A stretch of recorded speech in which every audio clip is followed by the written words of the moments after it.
Bonsoir, la nuit du destin célébrée en Guinée avec ferveur sur fond de réconciliation nationale, des prières avec un message précis, la promotion de la paix en Guinée. 3 personnes guéries d'Ebola rentrent à la maison, une mobilisation à Kamsa pour saluer le courage de ceux qui ont triomphé de la maladie. Et puis les préparatifs des Jeux africains, la Guinée mise sur 2 athlètes professionnels pour porter haut le rouge-jaune-vert. Ils évoluent en athlétisme du côté des États-Unis. Voilà pour les titres. Madame, monsieur, bonsoir. La conférence internationale d'Addis Abeba se poursuit. Les travaux de cette 3e session, vous le savez, portent sur le financement des objectifs pour le développement durable post-2015. Le ministre d'État guinéen, ministre de l'économie et des finances, a dirigé des travaux sur la mobilisation des ressources internes. Le point avec François Marat. Par sa politique de mobilisation des ressources internes, la Guinée séduit à cette 3e conférence internationale sur le financement du développement. Au cours de ce panel, Mohamed Diaré, un véritable connaisseur du monde des finances, a mis en exergue les réformes entreprises depuis 2011 dans le cadre de la modernisation des régies financières et de la maîtrise des dépenses publiques. Des réformes qui ont permis aux autorités guinéennes de financer des projets du gouvernement à travers le budget national de développement. Dans le cadre de la mobilisation des recettes internes, nous avons pris beaucoup de mesures au niveau des impôts, au niveau de la douane, qui nous ont permis de faire passer la pression fiscale de 15% en 2010 à 19%. N'eût été la maladie à virus Ebola, on avait espoir à dépasser les 20%. À la différence de certains pays où les réformes financières tardent à venir, la volonté politique affichée par la Guinée est saluée par les panélistes. La promotion fiscale est encouragée. Je pense que l'expérience guinéenne est une expérience édifiante, dont notamment beaucoup de pays africains, en tout cas la plupart des pays africains, doivent s'inspirer. Il nous a parlé de comment la Guinée a réussi à renégocier un certain nombre de contrats miniers. Je pense que ça aussi c'est quelque chose de très important parce qu'aujourd'hui beaucoup de nos pays disposent de ressources, mais malheureusement ces ressources sont dissipées dans des accords souvent qui sont à géométrie variable et qui malheureusement ne profitent pas toujours au pays mais profitent plutôt à des multinationales. Animé par les ministres des Finances de la Guinée, du Nigeria et de l'Éthiopie, ce panel a permis aux représentants des secteurs privés, des institutions financières d'être édifiés sur le climat des affaires dans notre pays. Francophonie, la 41e session parlementaire vient de prendre fin en Suisse. Cette année, les participants ont planché sur la qualification de l'éducation et de la formation professionnelle. Le président de l'Assemblée guinéenne a plaidé pour l'implication des partenaires dans le développement des secteurs porteurs de développement socio-économique. L'honorable Claude Coricondiano nous restitue l'essentiel de cette assemblée.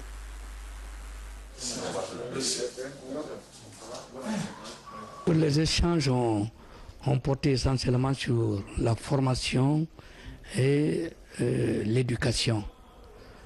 La formation parce qu'au niveau de la francophonie, on s'est rendu compte qu'un pays qui veut vraiment démarrer, qui veut vraiment se développer, qui veut se construire, a besoin d'hommes et de femmes formés. Et cette formation, il faut veiller à ce qu'elle se fasse de telle manière qu'elle soit liée à la vie. Nous avons parlé de l'expérience guinéenne, nous avons attiré l'attention aux députés des autres pays de la francophonie sur le fait que la Guinée, dès son indépendance, il faut le reconnaître, s'est intéressée à la formation pratique. Et puisqu'on parle de francophonie, je précise que plus de 3500 Français et amis étaient ce matin du 14 juillet sur les Champs-Élysées. Cette année, c'est l'armée mexicaine qui est invitée à prendre part au défilé militaire. Le président François Hollande a abordé plusieurs sujets au cours d'une interview télévisée. Il y a notamment des sujets comme la Grèce, mais aussi le terrorisme. Bonne fête nationale du 14 juillet à nos amis et frères français. La France qui, d'ailleurs, Niger s'est prononcé sur le massacre du 28 septembre 2009 dans un communiqué rendu public il y a seulement 4 jours. Elle salue la détermination des autorités guinéennes, je cite, à lutter contre l'impunité et les encourage à poursuivre leurs efforts. Coopération. L'AFD fait le point sur les projets qu'elle finance en Guinée. Le directeur de l'Agence française de développement et le ministre indien en séjour à Conakry ont été reçus par le responsable du département guinéen de l'énergie. Il était question de voir le niveau de réalisation de ces projets. Nabi Kamara. Visite de courtoisie que le ministre d'État indien chargé de l'énergie, de l'eau et de l'assainissement en séjour dans notre pays a rendu à son homologue guinéen. L'occasion pour Ram Kripal Yadav d'échanger avec Dr Cheikh Talibi Silla sur les différents projets énergétiques, hydrauliques et d'assainissement en cours de réalisation dans notre pays grâce au financement du gouvernement indien. Nous avons entre autres projets parlé du projet de Maurice Salanko, qui son développement peut nous donner 100 MW d'énergie pour pouvoir alimenter toute la Haute-Guinée et la Guinée forestière, et voir même l'interconnexion entre la Guinée et le Mali. Et nous avons profité pour pouvoir poser tous nos problèmes en matière d'énergie, en matière d'alimentation en eau potable et en matière d'assainissement. Dr Cheikh Talibi Silla a reçu ensuite le directeur de l'Agence française de développement en Guinée. Les deux hommes ont parlé du programme de réforme de l'énergie tout en déplorant l'état vétuste du réseau de transport et de distribution du courant en Guinée. Pour la réhabilitation de ces installations, l'AFD avait dégagé une enveloppe de 30 millions d'euros. L'hôte du ministre de l'énergie et de l'hydraulique estime qu'en raison du volume des travaux, il faut actualiser les besoins en termes d'assistance pour répondre aux exigences des populations. L'Agence française de développement, par la mission qui est présente aujourd'hui, également vous confirme sa volonté d'accompagner le secteur avec la mise à disposition d'un prêt de 30 millions d'euros. C'est ce qui est prévu et c'est bien la mission qui est présente à Conakry et en Guinée cette semaine. C'est pour évaluer et définir avec vous-même, avec votre département et avec EDG, le programme qui sera arrêté et que l'on entend présenter à notre conseil d'administration au mois de novembre. Le ministre indien en charge de l'eau potable qui a d'ailleurs mis son séjour de travail à Conakry pour remettre l'invitation de son pays au ministre d'État guinéen, ministre des Affaires étrangères, une invitation pour prendre part à des travaux de développement en Inde, des travaux prévus au mois d'octobre prochain. Femmes et environnement. Les dames de Guinée s'impliquent pour la sauvegarde de Dame Nature. Plusieurs ONG se retrouvent en atelier pour échanger sur le montage et l'exécution de projets environnementaux. L'initiative est du FEM, le Fonds pour l'environnement mondial. Rose Essowinam Pocho. Jour, l'humanité produit de nombreux déchets toxiques contribuant à détériorer notre milieu. Pour la sauvegarde de l'environnement, le PNUD a mis en place un projet de microfinancement au compte du Fonds mondial pour l'environnement. Il s'agit d'aider les gouvernements dans la mise en œuvre de leur politique environnementale. La présente formation des femmes leaders en technique de montage projet s'inscrit dans cette optique. Nous voulions par cet atelier-là permettre aux femmes d'être autonomes, permettre aux femmes de pouvoir elles-mêmes, sans le concours des hommes qui les entourent, être capables, avoir les capacités de mettre en œuvre les projets. Nous essayons de les doter d'outils nécessaires leur permettant vraiment d'être des actrices de terrain capables de participer à accompagner les louables efforts du gouvernement dans la mise en œuvre de sa politique environnementale. Ces échanges sur les techniques de montage, projet, leur ont permis de combler des lacunes. Ça m'a donné un éveil de conscience par rapport à la dégradation dangereuse que subit l'environnement mondial, précisément local chez nous ici en Guinée. Parce que si j'ai bonne souvenance, le mois de juillet à Conakry, c'est-à-dire la mi-juillet jusqu'à mi-août, la pluviométrie, ce n'est pas possible de sortir. Le 14, 13, 15, 16, jusqu'au 20 juillet, vraiment, c'est la pluie abondante. Mais voyez, depuis combien de jours, il ne pleut presque pas à Conakry. Ça doit interpeller tout le monde. Il est intéressant d'avoir cette ligne directive, à savoir comment mener notre projet, comment avoir la rigueur dans notre travail, afin que ce projet soit justement sélectionné et porter ses fruits par ailleurs. créé en 1992, le projet de microfinancement du Fonds mondial pour l'environnement a pour mission de participer à la protection et à la restauration de la biodiversité. La Guinée n'a adhéré à ce programme qu'en 2009 et déjà, elle a réussi à subventionner 89 projets. Santé, les services sanitaires de la préfecture de Kankan retroussent leurs manches pour réduire la mortalité maternelle et infantile. Une étude du phénomène au cours d'une conférence débat vient de se tenir dans le Nabaya. Les causes, les conséquences et les moyens de lutte, tout a été passé au peigne fin. En Souman Toumani Camara. Dans les pays en développement, le taux de mortalité maternelle, c'est-à-dire le nombre de décès maternels pour 100 000 naissances vivantes, est élevé. Selon l'OMS, en 2013, il atteint en moyenne 230 pour 100 000 naissances contre 16 pour 100 000 dans les pays développés. Et cette situation préoccupe les acteurs de la santé de la Haute-Guinée, confrontés à ce problème. Ce problème-là, c'est un problème de tous, de tout le monde, la mortalité maternelle et infantile. Tant qu'on ne se lève pas tous, étant tous informés, ça ne marche pas. Ces sortants de l'École nationale de la santé seront pour la plupart déployés dans les zones rurales, des localités exposées au phénomène de la mortalité maternelle. Santé, toujours l'actualité ce soir, c'est comment les guéris d'Ebola se sentent dans la société. Le poids du regard des autres est important. Une réintégration difficile, lente, mais en cours. Cap ce soir sur Kamsar où 3 personnes qui ont réussi à vaincre la maladie rentrent à la maison. Tawel Kamara, Alpha Baldé. Il y a quelques semaines encore, ces 3 personnes vivaient avec le virus Ebola à Boké. Après 21 jours au centre de traitement de Kindia, elles recouvrent leur santé et retrouvent leurs familles respectives. Aux proches amis, ces guéris racontent comment ils sont revenus à la vie.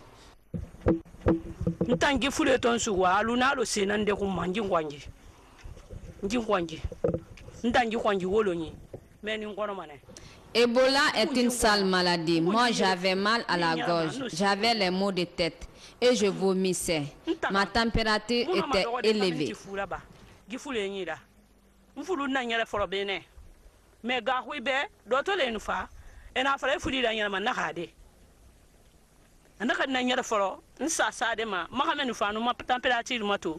Vraiment, à ce moment 38 et 39.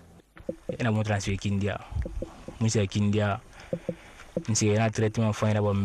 Quand j'ai contracté cette maladie, on m'a envoyé au centre de traitement de Kindia. Les médecins se sont bien occupés de moi. Ceux qui disent qu'on tue les gens, c'est archi faux.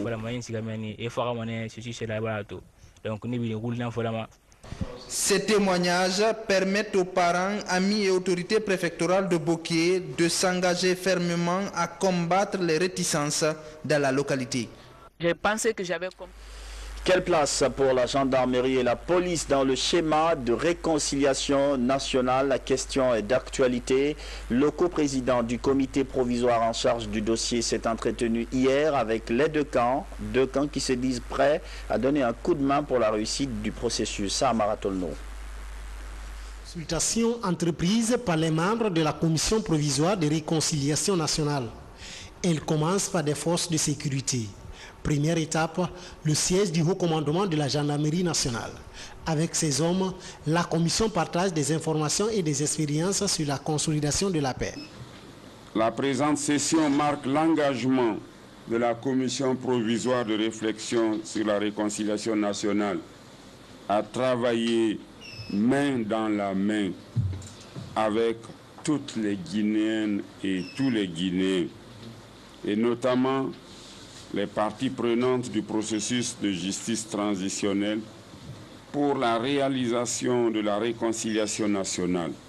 La stratégie vise à impliquer toutes les couches sociales dans le processus de réconciliation en Guinée, une dynamique soutenue par la gendarmerie nationale. L'allure que j'ai vue, n'est-ce pas, de cette commission nationale, à mon avis, est une très bonne allure parce que ils ont décidé d'aller vers toutes les populations guinéennes de tous les horizons.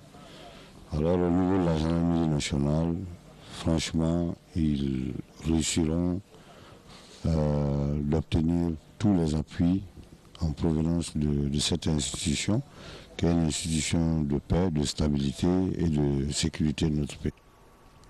Avant cette étape de la gendarmerie, la commission s'était également entretenue avec la police nationale. Les conditions d'une véritable réconciliation ont été abordées. Il faut impliquer, nous avons dit, les partis politiques, mouvances et oppositions. Faire en sorte que les hommes politiques de ce pays soient suffisamment nourris de l'impérieuse nécessité de faire de notre pays un pays stable. En place depuis 2011, la commission provisoire de réconciliation s'est déjà rendue en Afrique du Sud, au Rwanda et au Ghana pour s'inspirer des modèles de réconciliation de ces pays. Ce, grâce à l'appui du système des Nations Unies. Demain, cette commission provisoire de réconciliation nationale organise un séminaire à 9 h au Palais du Peuple. Tous les membres du gouvernement sont invités à prendre part à cette importante rencontre. Une lecture du Saint-Coran dans la grande mosquée de Taouya. Des prières ont été formulées pour l'unité nationale, mais également pour l'amélioration de la situation sanitaire en République de Guinée. Zakaria Bangora. Louer Allah le Tout-Puissant pour la paix et la quiétude sociale en Guinée. C'est le but de cette prière organisée par le Bureau des femmes de la sous-section RPG Arc-en-Ciel de Taouya. La paix est un élément clé pour le développement d'un pays. Et son Excellence, Monsieur le Président de la République, le professeur Alpha Condé, est un grand nombre d'États et de paix.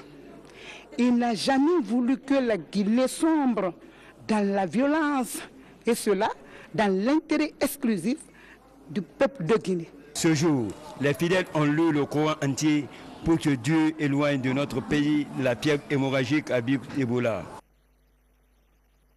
La lutte contre Ebola, pour bouter ces fléaux hors de notre pays, constitue en fait une priorité.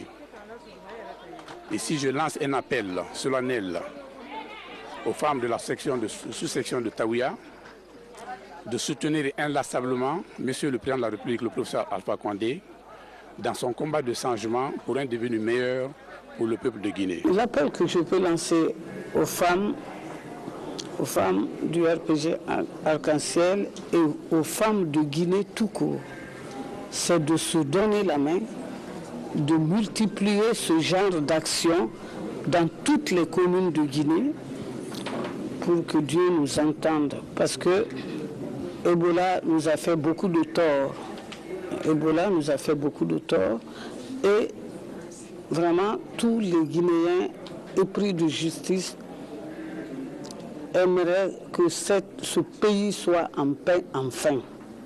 Donc, plus on va demander à Dieu de nous aider à faire partir Ebola et avoir la paix sociale en Guinée, mieux ça vaudra.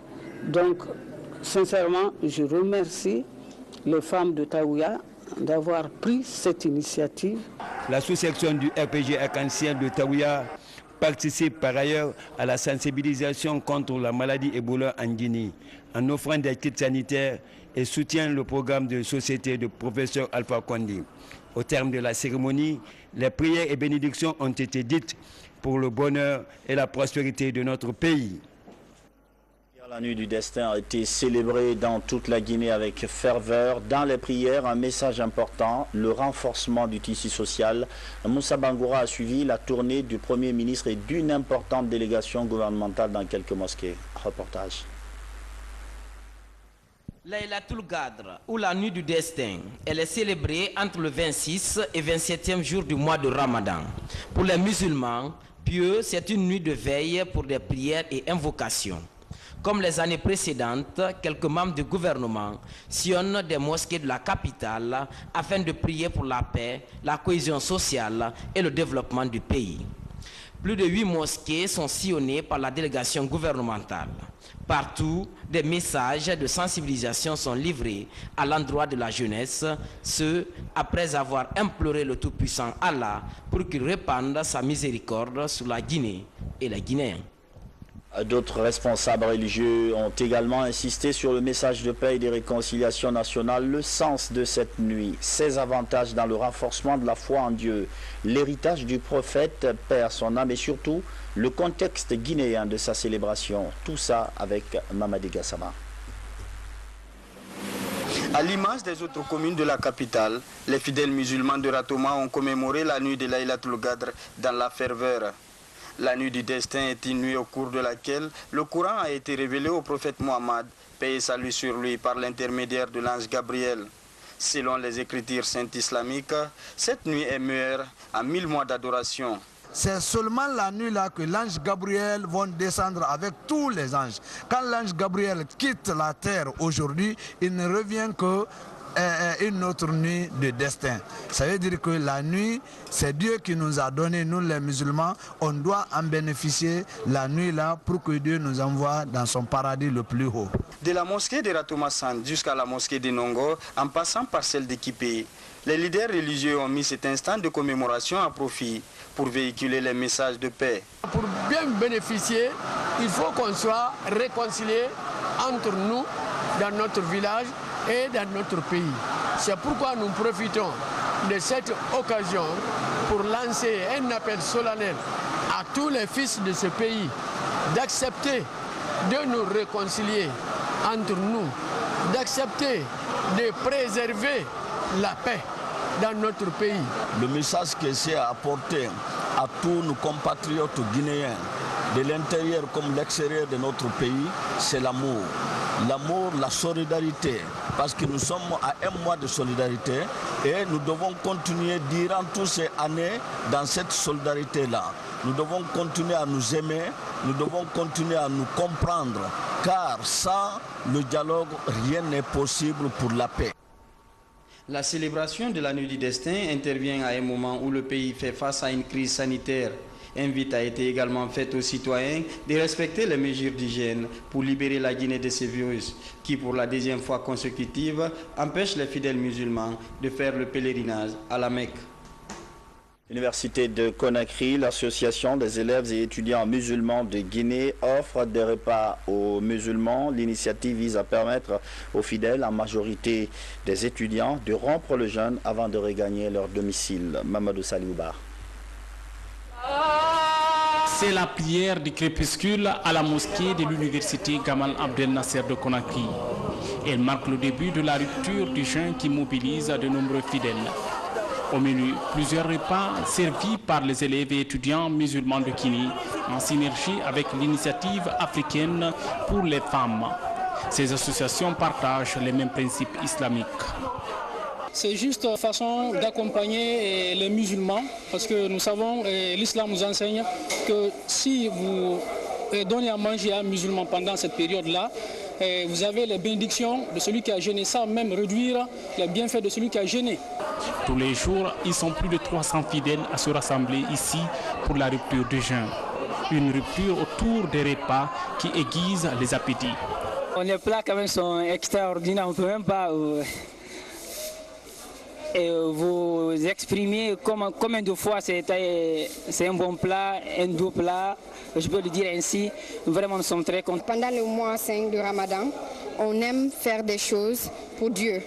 Et donc, on a décidé de faire ça, juste pour que les Guinéens peuvent venir couper ensemble. Les deux associations mènent cette action de charité depuis le 5e jour du Ramadan. Une œuvre qu'elles comptent poursuivre jusqu'à la fin du mois saint. Des vivres pour des foyers de déshérités à Conakry, c'est une action de Lions Club de Guinée. Elle vise à accompagner ces enfants en situation difficile pendant le mois saint de Ramadan. L'opération fait partie d'une série d'activités que mène cette ONG humanitaire pour améliorer les conditions de vie de la petite enfance. Falilou Diallo. L'opération est annuelle. Depuis 15 ans, le 27e jour du mois saint de Ramadan, le Lions Club offre des vivres et des habits à quelques foyers d'enfants orphelins de Conakry. Aujourd'hui, c'est le jour indiqué pour faire des sacrifices et nous visitons des orphelinats et des mosquées pour toucher des personnes qui n'ont pas les moyens de s'offrir de quoi manger de façon permanente durant ce mois de Ramadan afin de les accompagner. Cette année, 5 foyers sont ciblés. Le foyer Kiridia, la commune de Matoto, le centre de réhabilitation et de rééducation des handicapés Regina Marie et le foyer de l'Espoir dans la commune de Ratoma. Nous savons que peut-être ce qu'on envoie, ce n'est pas beaucoup, mais je pense que ça pourra apporter quelque chose et apporter la joie aux enfants. Ce geste humanitaire permet aux responsables de ces différents foyers de couvrir certaines dépenses et du coup redonner un sourire aux enfants. Aujourd'hui, ce n'est pas facile d'éduquer un enfant, à plus forte raison d'avoir une trentaine d'enfants sous la main. Au nom de la présidente Marie-Denise Bangoura, nous vous disons merci. Au nom des enfants, nous vous disons également grand merci. Le Lions Club, en venant aujourd'hui nous apporter votre contribution, ce n'est pas votre première fois. Nous avons déjà l'espoir que vous êtes à côté de nous, même si vous n'êtes pas tous les jours, mais nous pensons qu'à des moments venus, dès qu'il y a des opportunités, au moins une fois par an, vous allez fréquenter notre orphelinat. Cette caravane du Lions Club 2015 a fait une escale à la mosquée de Kipé-Dadia pour offrir des vivres aux fidèles musulmans de cette maison de Dieu en ce mois saint de Ramadan. Préparatifs des Jeux africains et olympiques Brazza 2015 et Rio 2016, la Fédération guinéenne d'athlétisme mise sur 2 jeunes Guinéens évoluant aux États-Unis d'Amérique. Ils ont pour nom Émile et Moussa Condé, des étoiles montantes de l'athlétisme guinéen. Qui sont-ils? Élément de réponse avec Ibrahima Souri Fofana. Émile et Moussa sont des enfants du couple Mamadi et Dr Yenesaran Kamara. Ces 2 garçons évoluent tous depuis plusieurs années aux États-Unis d'Amérique où ils s'illustrent dans l'athlétisme à travers des compétitions universitaires avec des performances dignes des championnats d'Afrique. Vous avez été déjà témoin 2 fois au stade de Nongo. Nous avons organisé 2 camps d'entraînement. Nous avons fait des tests au niveau national ici. Nous avons obtenu des résultats très encourageants parce qu'on a eu des gosses qui courent en ce moment à 10-6, quand même les 100 mètres, c'est énorme.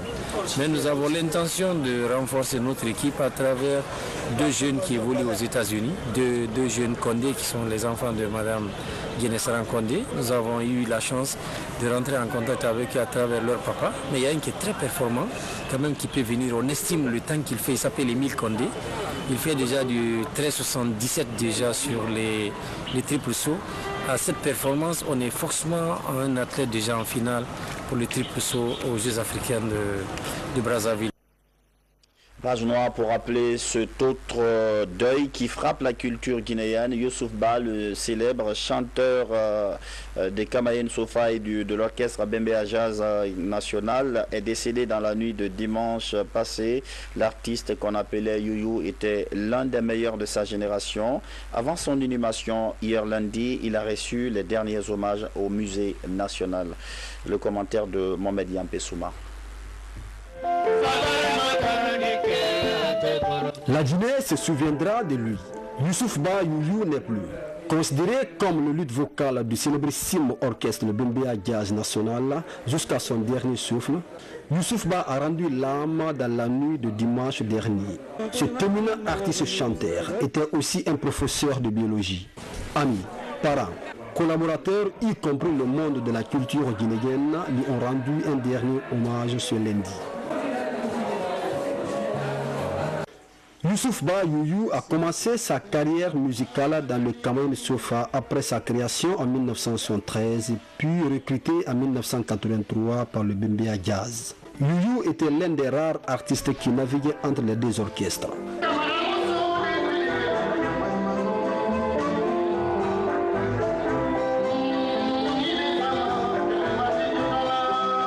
Mais en 1954, Youssouf Ba Youyou regagnait sa dernière demeure ce lundi, laissant derrière lui plein d'ambition pour la musique made in Guinée.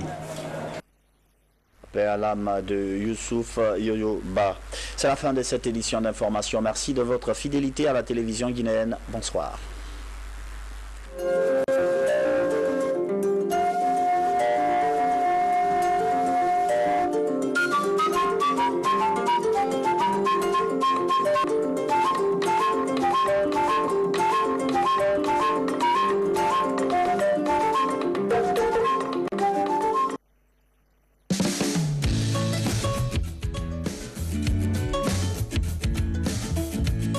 m'appelle Souma Ousmane, je suis cuisinier à Kilissi. Je fais la cuisine, restaurant, bar, hébergement. J'aime mon travail beaucoup. Ce qu'il me faut actuellement, je veux beaucoup de formation pour que demain je vais aider beaucoup de jeunes en Guinée. Je veux que l'État m'aide beaucoup d'avoir beaucoup de matériel pour que je vais travailler bien et puis je vais servir les clients.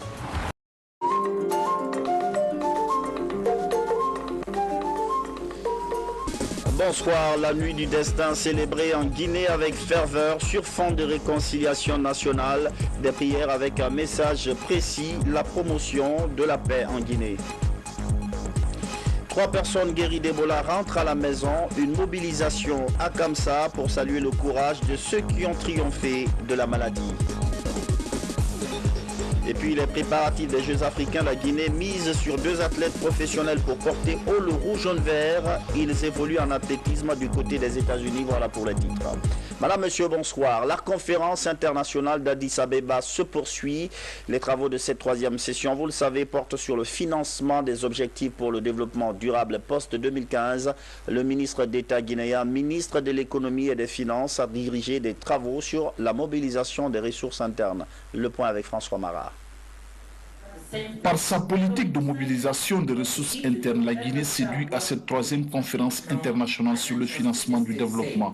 Au cours de ce panel, Mohamed Diaré, un véritable connaisseur du monde des finances, a mis en exergue les réformes entreprises depuis 2011 dans le cadre de la modernisation des régies financières et de la maîtrise des dépenses publiques. Des réformes qui ont permis aux autorités guinéennes de financer des projets du gouvernement à travers le budget national de développement. Dans le cadre de la mobilisation des recettes internes, nous avons pris beaucoup de mesures au niveau des impôts, au niveau de la douane, qui nous ont permis de faire passer la pression fiscale de 15% en 2010 à 19%.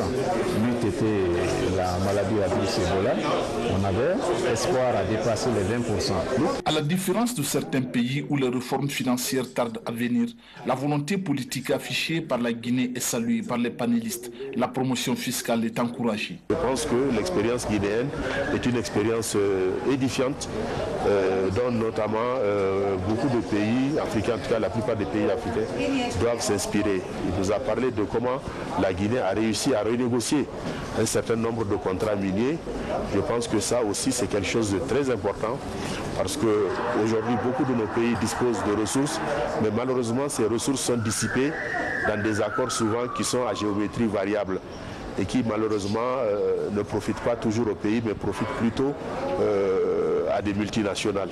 Animé par les ministres des Finances de la Guinée, du Nigeria et de l'Éthiopie, ce panel a permis aux représentants des secteurs privés, des institutions financières d'être édifiés sur le climat des affaires dans notre pays. Francophonie, la 41e session parlementaire vient de prendre fin en Suisse. Cette année, les participants ont planché sur la qualification de l'éducation et de la formation professionnelle. Le président de l'Assemblée guinéenne a plaidé pour l'implication des partenaires dans le développement des secteurs porteurs de développement socio-économique. L'honorable Claude Coricondiano nous restitue l'essentiel de cette assemblée.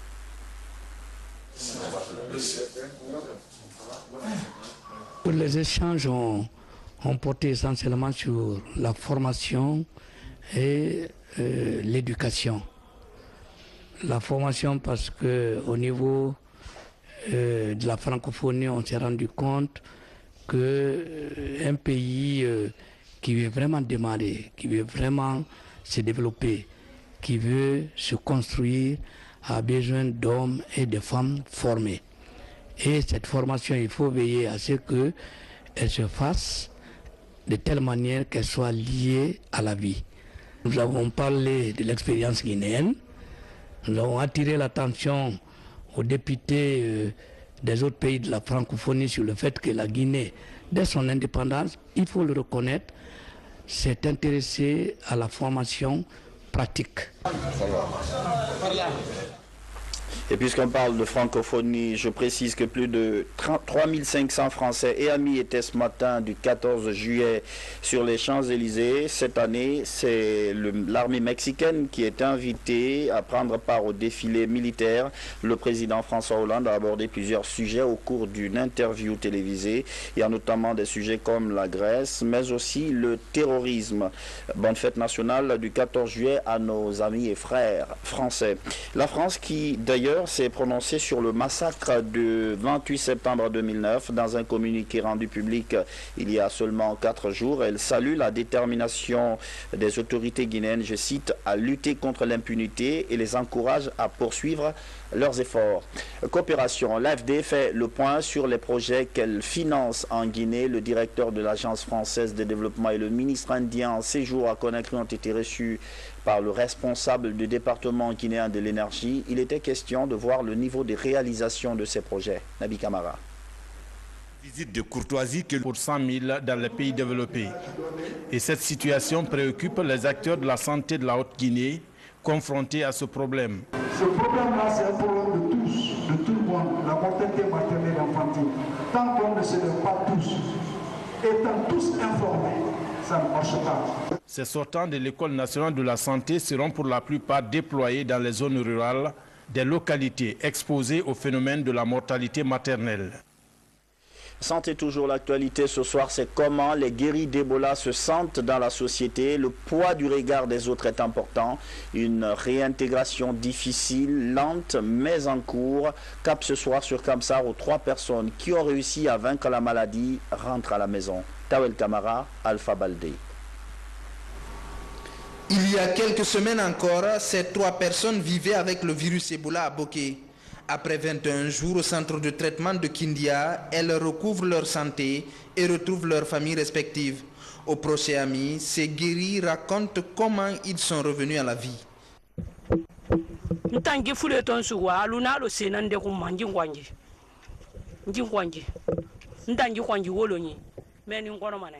Ebola est une sale maladie. Moi, j'avais mal à la gorge, j'avais les maux de tête et je vomissais. Ma température était élevée.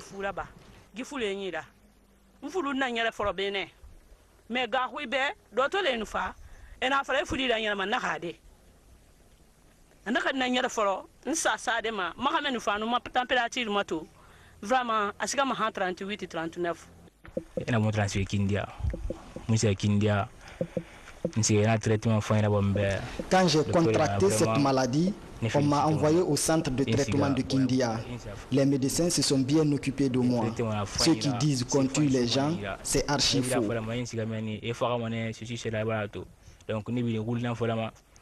Ces témoignages permettent aux parents, amis et autorités préfectorales de Boké de s'engager fermement à combattre les réticences dans la localité. J'ai pensé que j'avais... Quelle place pour la gendarmerie et la police dans le schéma de réconciliation nationale? La question est d'actualité. Le coprésident du comité provisoire en charge du dossier s'est entretenu hier avec les deux camps qui se disent prêts à donner un coup de main pour la réussite du processus. Ça, Maratolno. Consultation entreprise par les membres de la commission provisoire de réconciliation nationale. Elle commence par des forces de sécurité. Première étape, le siège du haut commandement de la gendarmerie nationale. Avec ces hommes, la commission partage des informations et des expériences sur la consolidation de la paix. La présente session marque l'engagement de la commission provisoire de réflexion sur la réconciliation nationale à travailler main dans la main avec toutes les Guinéennes et tous les Guinéens, et notamment les parties prenantes du processus de justice transitionnelle pour la réalisation de la réconciliation nationale. La stratégie vise à impliquer toutes les couches sociales dans le processus de réconciliation en Guinée, une dynamique soutenue par la gendarmerie nationale. L'allure que j'ai vue, n'est-ce pas, de cette commission nationale, à mon avis, est une très bonne allure parce que ils ont décidé d'aller vers toutes les populations guinéennes de tous les horizons. Alors au niveau de la gendarmerie nationale, franchement, ils réussiront d'obtenir tous les appuis en provenance de cette institution, qui est une institution de paix, de stabilité et de sécurité de notre pays. Avant cette étape de la gendarmerie, la commission s'était également entretenue avec la police nationale. Les conditions d'une véritable réconciliation ont été abordées. Il faut impliquer, nous avons dit, les partis politiques, mouvances et oppositions. Faire en sorte que les hommes politiques de ce pays soient suffisamment nourris de l'impérieuse nécessité de faire de notre pays un pays stable. En place depuis 2011, la commission provisoire de réconciliation s'est déjà rendue en Afrique du Sud, au Rwanda et au Ghana pour s'inspirer des modèles de réconciliation de ces pays. Ce, grâce à l'appui du système des Nations Unies. Demain, cette commission provisoire de réconciliation nationale organise un séminaire à 9h au Palais du Peuple. Tous les membres du gouvernement sont invités à prendre part à cette importante rencontre.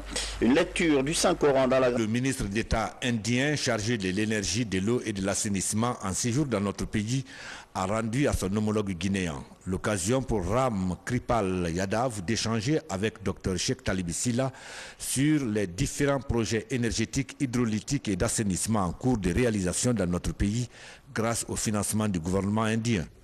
Nous avons, entre autres projets, parlé du projet de Maurice Salanko, qui, son développement peut nous donner 100 MW d'énergie pour pouvoir alimenter toute la Haute-Guinée et la Guinée forestière, et voire même l'interconnexion entre la Guinée et le Mali. Et nous avons profité pour pouvoir poser tous nos problèmes en matière d'énergie, en matière d'alimentation en eau potable et en matière d'assainissement. Dr Cheikh Talib Silla a reçu ensuite le directeur de l'Agence française de développement en Guinée. Les deux hommes ont parlé du programme de réforme de l'énergie tout en déplorant l'état vétuste du réseau de transport et de distribution du courant en Guinée. Pour la réhabilitation de ces installations, l'AFD avait dégagé une enveloppe de 30 millions d'euros.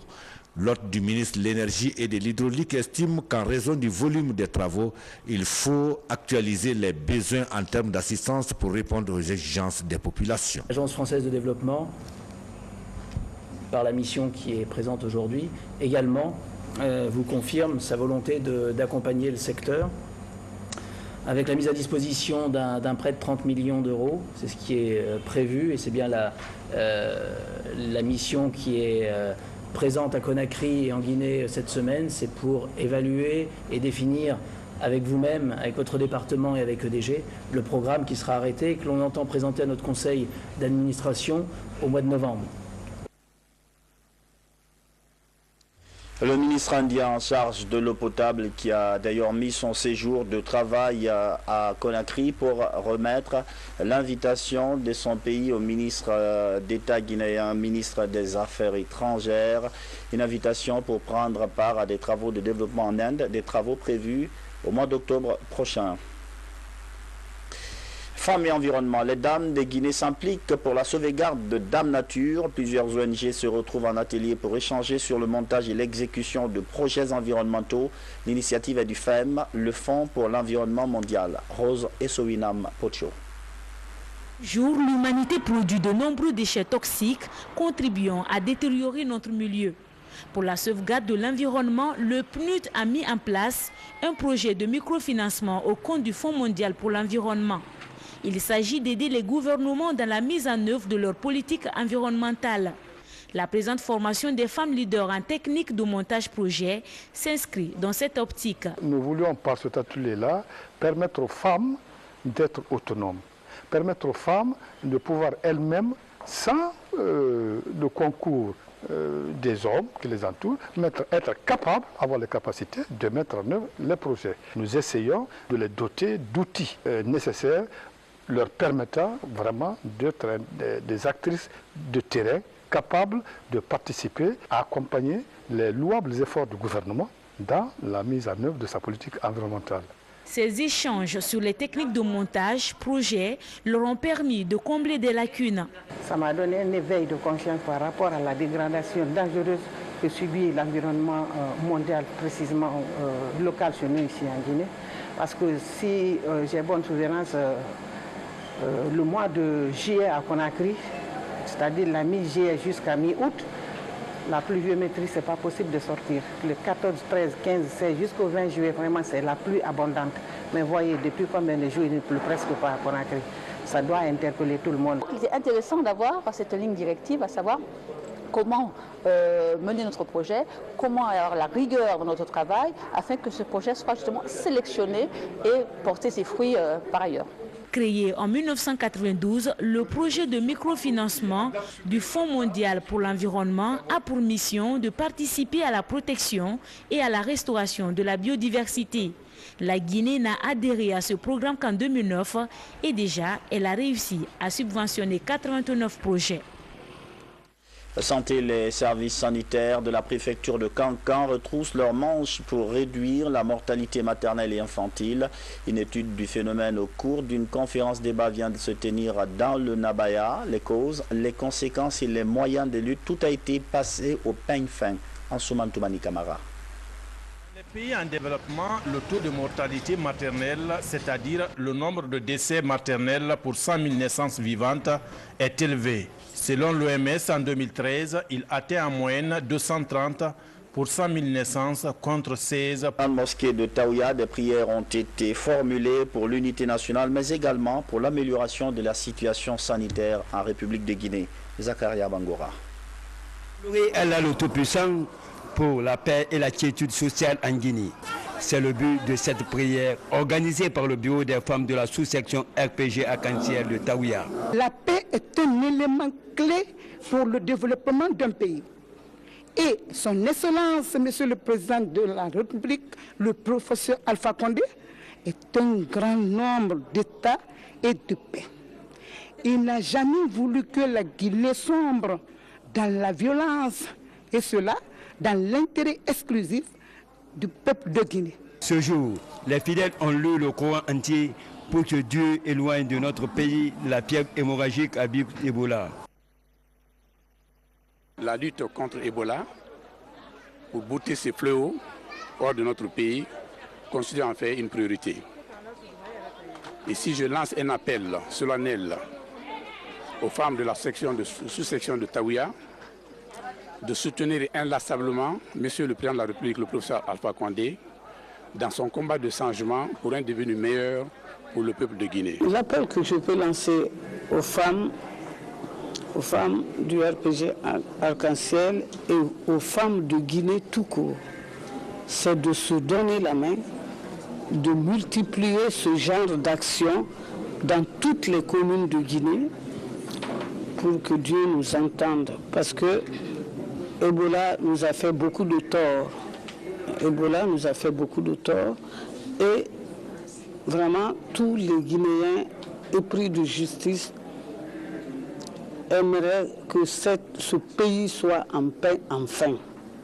Donc, plus on va demander à Dieu de nous aider à faire partir Ebola et avoir la paix sociale en Guinée, mieux ça vaudra. Donc, sincèrement, je remercie les femmes de Taouya d'avoir pris cette initiative. La sous-section du RPG Arc-en-Ciel de Taouya participe par ailleurs à la sensibilisation contre la maladie Ebola en Guinée, en offrant des kits sanitaires et soutient le programme de société de professeur Alpha Condé. Au terme de la cérémonie, les prières et bénédictions ont été dites pour le bonheur et la prospérité de notre pays. La nuit du destin a été célébrée dans toute la Guinée avec ferveur. Dans les prières, un message important, le renforcement du tissu social. Moussa Bangoura a suivi la tournée du Premier ministre et d'une importante délégation gouvernementale dans quelques mosquées. Reportage. Laylatul Qadr, ou la nuit du destin, elle est célébrée entre le 26 et 27e jour du mois de Ramadan. Pour les musulmans pieux, c'est une nuit de veille pour des prières et invocations. Comme les années précédentes, quelques membres du gouvernement sillonnent des mosquées de la capitale afin de prier pour la paix, la cohésion sociale et le développement du pays. Plus de 8 mosquées sont sillonnées par la délégation gouvernementale. Partout, des messages de sensibilisation sont livrés à l'endroit de la jeunesse, ce après avoir imploré le Tout-Puissant Allah pour qu'il répande sa miséricorde sur la Guinée et les Guinéens. D'autres responsables religieux ont également insisté sur le message de paix et de réconciliation nationale, le sens de cette nuit, ses avantages dans le renforcement de la foi en Dieu, l'héritage du prophète, paix à son âme et surtout le contexte guinéen de sa célébration. Tout ça avec Mamadi Gassama. À l'image des autres communes de la capitale, les fidèles musulmans de Ratoma ont commémoré la nuit de Laylatul Qadr dans la ferveur. La nuit du destin est une nuit au cours de laquelle le Coran a été révélé au prophète Mohammed, paix et salut sur lui par l'intermédiaire de l'ange Gabriel. Selon les écritures saintes islamiques, cette nuit est meilleure à 1000 mois d'adoration. C'est seulement la nuit-là que l'ange Gabriel va descendre avec tous les anges. Quand l'ange Gabriel quitte la terre aujourd'hui, il ne revient que une autre nuit de destin. Ça veut dire que la nuit, c'est Dieu qui nous a donné, nous les musulmans, on doit en bénéficier la nuit là pour que Dieu nous envoie dans son paradis le plus haut. De la mosquée de Ratouma-San jusqu'à la mosquée de Nongo, en passant par celle d'Équipé, les leaders religieux ont mis cet instant de commémoration à profit pour véhiculer les messages de paix. Pour bien bénéficier, il faut qu'on soit réconciliés entre nous, dans notre village et dans notre pays. C'est pourquoi nous profitons de cette occasion pour lancer un appel solennel à tous les fils de ce pays d'accepter de nous réconcilier entre nous, d'accepter de préserver la paix dans notre pays. Le message que c'est à apporter à tous nos compatriotes guinéens, de l'intérieur comme l'extérieur de notre pays, c'est l'amour. L'amour, la solidarité, parce que nous sommes à un mois de solidarité et nous devons continuer durant toutes ces années dans cette solidarité-là. Nous devons continuer à nous aimer, nous devons continuer à nous comprendre, car sans le dialogue, rien n'est possible pour la paix. La célébration de la nuit du destin intervient à un moment où le pays fait face à une crise sanitaire. Invite a été également faite aux citoyens de respecter les mesures d'hygiène pour libérer la Guinée de ce virus qui, pour la deuxième fois consécutive, empêche les fidèles musulmans de faire le pèlerinage à la Mecque. L'Université de Conakry, l'association des élèves et étudiants musulmans de Guinée offre des repas aux musulmans. L'initiative vise à permettre aux fidèles, en majorité des étudiants, de rompre le jeûne avant de regagner leur domicile. Mamadou Salioubar. C'est la prière du crépuscule à la mosquée de l'université Gamal Abdel Nasser de Conakry. Elle marque le début de la rupture du jeûne qui mobilise de nombreux fidèles. Au menu, plusieurs repas servis par les élèves et étudiants musulmans de Guinée en synergie avec l'initiative africaine pour les femmes. Ces associations partagent les mêmes principes islamiques. C'est juste une façon d'accompagner les musulmans parce que nous savons, l'islam nous enseigne que si vous donnez à manger à un musulman pendant cette période-là, vous avez les bénédictions de celui qui a jeûné, sans même réduire les bienfaits de celui qui a jeûné. Tous les jours, ils sont plus de 300 fidèles à se rassembler ici pour la rupture du jeûne. Une rupture autour des repas qui aiguisent les appétits. Les plats quand même sont extraordinaires, on ne peut même pas vous exprimer combien de fois c'est un bon plat, un doux plat, je peux le dire ainsi. Vraiment, nous sommes très contents. Pendant le mois 5 de Ramadan, on aime faire des choses pour Dieu. Et donc, on a décidé de faire ça juste pour que les Guinéens peuvent venir couper ensemble. Les deux associations mènent cette action de charité depuis le 5e jour du Ramadan. Une œuvre qu'elles comptent poursuivre jusqu'à la fin du mois saint. De vivre pour des foyers de déshérités à Conakry, c'est une action de Lions Club de Guinée. Elle vise à accompagner ces enfants en situation difficile pendant le mois saint de Ramadan. L'opération fait partie d'une série d'activités que mène cette ONG humanitaire pour améliorer les conditions de vie de la petite enfance. Falilou Diallo. L'opération est annuelle. Depuis 15 ans, le 27e jour du mois saint de Ramadan, le Lions Club offre des vivres et des habits à quelques foyers d'enfants orphelins de Conakry. Aujourd'hui, c'est le jour indiqué pour faire des sacrifices et nous visitons des orphelinats et des mosquées pour toucher des personnes qui n'ont pas les moyens de s'offrir de quoi manger de façon permanente durant ce mois de Ramadan afin de les accompagner. Cette année, 5 foyers sont ciblés. Le foyer Kiridia à la commune de Matoto, le centre de réhabilitation et de rééducation des handicapés Regina Marie et le foyer de l'Espoir dans la commune de Ratouma. Nous savons que peut-être ce qu'on envoie, ce n'est pas beaucoup, mais je pense que ça pourra apporter quelque chose et apporter la joie aux enfants. Ce geste humanitaire permet aux responsables de ces différents foyers de couvrir certaines dépenses et du coup redonner un sourire aux enfants. Aujourd'hui, ce n'est pas facile d'éduquer un enfant, à plus forte raison d'avoir une trentaine d'enfants sous la main. Au nom de la présidente Marie-Denise Bangoura, nous vous disons merci. Au nom des enfants, nous vous disons également grand merci. Le Lions Club, en venant aujourd'hui nous apporter votre contribution, ce n'est pas votre première fois. Nous avons déjà l'espoir que vous êtes à côté de nous, même si vous n'êtes pas tous les jours, mais nous pensons qu'à des moments venus, dès qu'il y a des opportunités, au moins une fois par an, vous allez fréquenter notre orphelinat. Cette caravane du Lions Club 2015 a fait une escale à la mosquée de Kipé-Dadia pour offrir des vivres aux fidèles musulmans de cette maison de Dieu en ce mois saint de Ramadan. Préparatifs des Jeux africains et olympiques Brazza 2015 et Rio 2016, la Fédération guinéenne d'athlétisme mise sur 2 jeunes Guinéens évoluant aux États-Unis d'Amérique. Ils ont pour nom Émile et Moussa Condé, des étoiles montantes de l'athlétisme guinéen. Qui sont-ils? Élément de réponse avec Ibrahima Souri Fofana. Émile et Moussa sont des enfants du couple Mamadi et Dr Yenesaran Kamara. Ces 2 garçons évoluent tous depuis plusieurs années aux États-Unis d'Amérique où ils s'illustrent dans l'athlétisme à travers des compétitions